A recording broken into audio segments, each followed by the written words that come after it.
Intro. Imagine un instant que tu puisses prêter de l'argent à quelqu'un sans passer par une banque traditionnelle. Imagine que tu puisses emprunter sans remplir des formulaires interminables, sans attendre l'approbation d'un conseiller bancaire. Imagine que tu puisses gagner des intérêts sur tes économies bien plus élevés que ce que ta banque te propose actuellement. Tout cela existe déjà et ça s'appelle la finance décentralisée ou plus simplement la DeFi. Dans cette vidéo, je vais t'expliquer exactement ce qu'est la DeFi, comment elle fonctionne et pourquoi elle pourrait bien révolutionner la façon dont nous utilisons l'argent. Mais attention, je ne vais pas te noyer sous des termes techniques incompréhensibles. Je vais te parler comme si on prenait un café ensemble, avec des exemples simples que tout le monde peut comprendre. Reste jusqu'à la fin parce que je vais te révéler les 3 piliers fondamentaux qui rendent tout cela possible. Et dans la prochaine vidéo, on verra concrètement ce qu'on peut faire avec la DeFi, bien sûr en théorie uniquement, pour comprendre le système. Allez, c'est parti!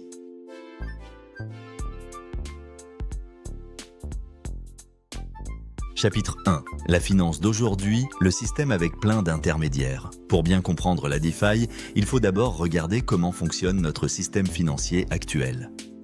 Aujourd'hui, quand tu veux prêter de l'argent ou en emprunter, tu passes obligatoirement par des intermédiaires. Le plus souvent, c'est ta banque. Imaginons que tu aies 1000 € de côté que tu veux faire fructifier.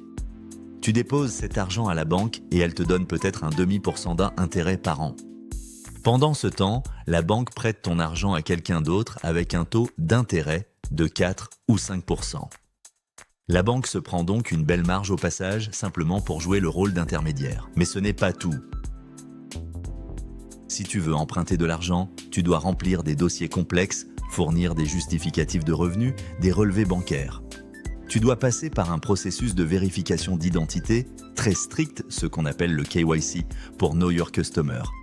Et même après tout ça, la banque peut très bien refuser ton prêt si elle estime que tu n'es pas assez fiable. Il y a aussi les horaires d'ouverture, ta banque est fermée le soir, le week-end, les jours fériés. Si tu as besoin d'effectuer une transaction urgente un dimanche soir, tant pis pour toi, il faudra attendre lundi matin.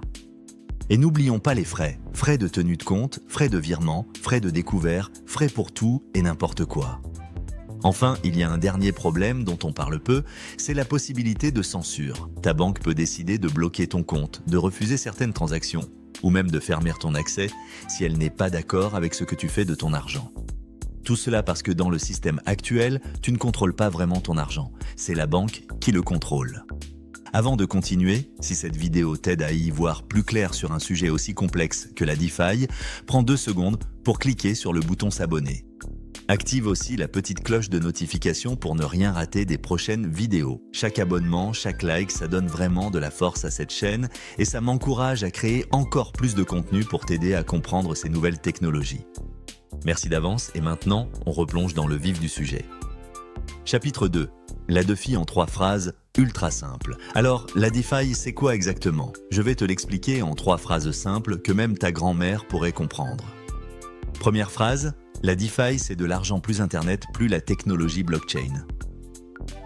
Deuxième phrase, il n'y a pas de patron, pas d'entreprise qui contrôle tout, pas de banque au milieu. Troisième phrase, c'est ouvert 24 heures sur 24, 7 jours sur 7, pour tout le monde, partout dans le monde. Voilà, tu connais maintenant l'essentiel. Mais je sais qu'est-ce que tu te dis, c'est bien beau tout ça, mais concrètement, comment ça marche? Pour comprendre, il faut que je t'explique les 3 piliers technologiques qui rendent la DeFi possible, la blockchain, les smart contracts et le portefeuille crypto. Ne t'inquiète pas, je vais utiliser des analogies simples pour que tout soit clair.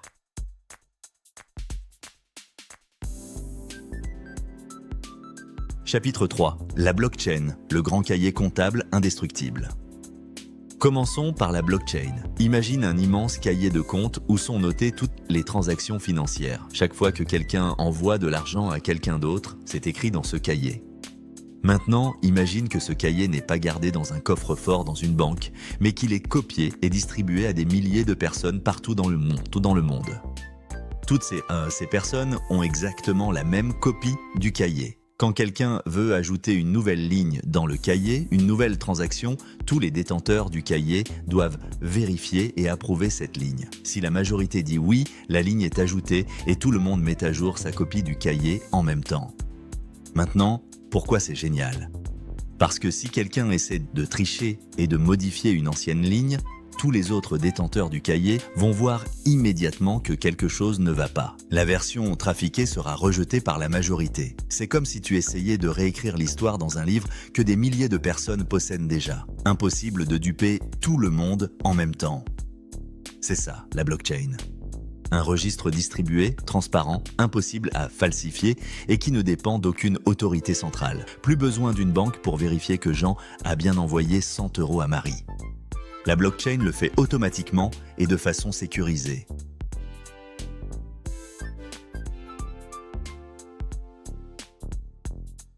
Chapitre 4.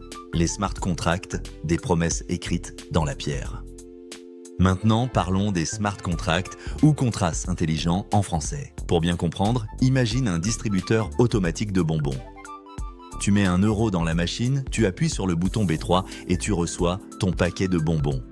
Si la machine n'a plus de bonbons B3, elle te rembourse automatiquement ton euro. Personne n'a besoin d'être là pour superviser la transaction. La machine applique les règles toute seule, de façon automatique. C'est exactement comme ça que fonctionnent les smart contracts. Ce sont des programmes informatiques qui s'exécutent automatiquement quand certaines conditions sont remplies. Prenons un exemple concret. Imagine que tu veuilles prêter 100 € à quelqu'un et que cette personne s'engage à te rembourser 120 € dans 3 mois. Avec un smart contract, tu écris les règles dans un programme sur la blockchain. Si dans 3 mois, la personne te rembourse 120 €, le contrat se termine et tout le monde est content. Si elle ne te rembourse pas, le smart contract peut automatiquement récupérer une garantie que la personne avait déposée au départ. Tout cela se fait sans avocat, sans juge, sans intermédiaire. Le code informatique fait respecter les règles de façon impartiale et automatique. C'est pour ça qu'on les appelle des contrats intelligents. Ils ne peuvent pas être corrompus, ils ne peuvent pas être influencés, ils appliquent les règles exactement comme elles ont été écrites. C'est comme des promesses gravées dans la pierre que personne ne peut effacer ou modifier.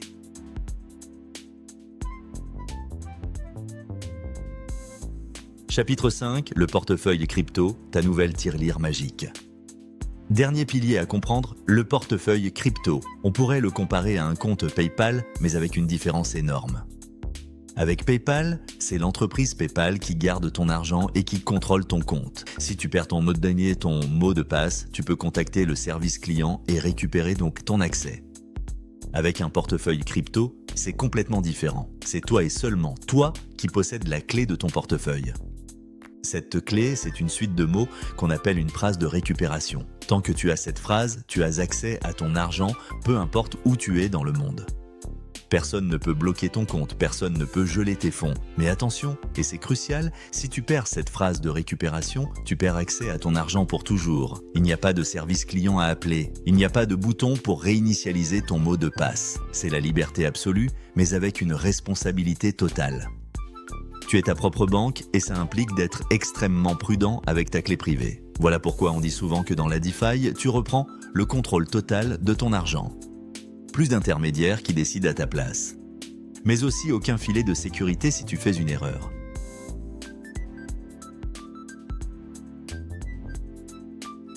Conclusion. Voilà, tu connais maintenant les 3 piliers qui rendent la DeFi possible. La blockchain, ce grand cahier comptable indestructible tenu par des milliers de personnes. Les smart contrats, ces programmes qui exécutent automatiquement des règles sans qu'on ait besoin de faire confiance à quelqu'un. Et le portefeuille crypto, cette tirelire dont toi seul possèdes la clé. Avec ces 3 éléments, tu peux comprendre pourquoi la DeFi représente une alternative au système bancaire traditionnel. Un système où tu n'as plus besoin de passer par une banque pour prêter, emprunter ou faire fructifier ton argent. Un système ouvert 24 heures sur 24, accessible depuis n'importe quel pays, sans discrimination. Mais attention, je ne te dis pas que la DeFi est parfaite. Elle a aussi ses risques et ses limites. Et c'est important de les connaître. Dans la prochaine vidéo, on va regarder concrètement ce qu'on peut faire avec la DeFi. Comment on peut prêter de l'argent, emprunter, échanger des actifs et même gagner des rendements intéressants. Bien sûr, tout cela en théorie uniquement, pour comprendre le fonctionnement du système. Merci infiniment d'avoir regardé cette vidéo jusqu'au bout. Si elle t'a aidé à mieux comprendre la DeFi, n'hésite pas à la partager avec tes amis, ta famille, tous ceux qui s'intéressent à ces nouvelles technologies. Plus on sera nombreux à comprendre ces concepts, mieux on pourra naviguer dans ce nouveau monde financier qui se dessine. N'oublie pas de t'abonner et d'activer la cloche pour ne rien rater des prochaines vidéos. À très bientôt pour la suite de cette aventure dans l'univers de la finance décentralisée.